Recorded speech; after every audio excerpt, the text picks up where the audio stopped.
মধ্যে আমাদের যাত্রা শুরু হবে এবং আশা করছি আমরা জয় নিয়ে ফিরতে পারবো। এবং বারবার যে কথাটা বলা, বিডি ক্রিক টাইমে চোখ রাখুন, বিডি ক্রিক টাইমের সাথেই থাকুন। পাকিস্তান থেকে ইনশাআল্লাহ আমি মাহরুজ প্রত্যয় সব আপডেট সবার আগে আপনাদের জানাবো।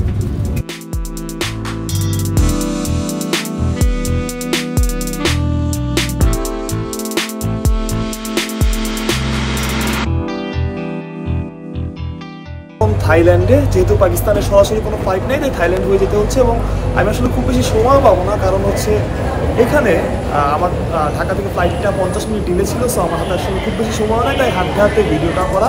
এরপরের গন্তব্য আসলে ইসলামাবাদ, দেখা যাক কি হয়। হালিম কে আনলো? আনেনি, বানিয়েছে। ভালো হলে আমি, খারাপ হলে ভাইয়া। দারুণ হয়েছে। সবচেয়ে সহজে সবচেয়ে সুস্বাদু হালিম, রাঁধুনি হালিম।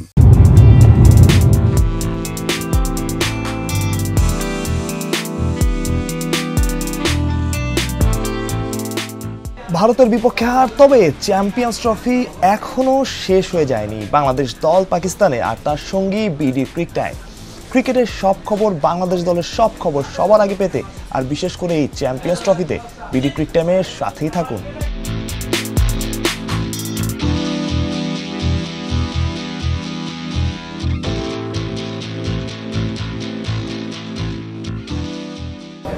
আলহামদুলিল্লাহ, অবশেষে পাকিস্তানে লম্বা জার্নি, বাংলাদেশ থেকে থাইল্যান্ড, থাইল্যান্ড থেকে পাকিস্তান।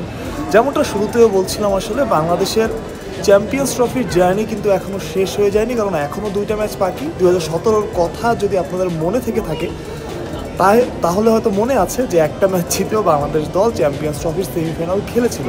এখনও খুব ভালোভাবেই সম্ভব। ভারতের চাইতে নিউজিল্যান্ড বা পাকিস্তান তুলনামূলক দুর্বল এবং বাংলাদেশ নিশ্চিত করে চাইবে পরের ম্যাচগুলোতে ঘুরে দাঁড়াতে, এবং পাকিস্তানের উইকেটও ডিফারেন্ট।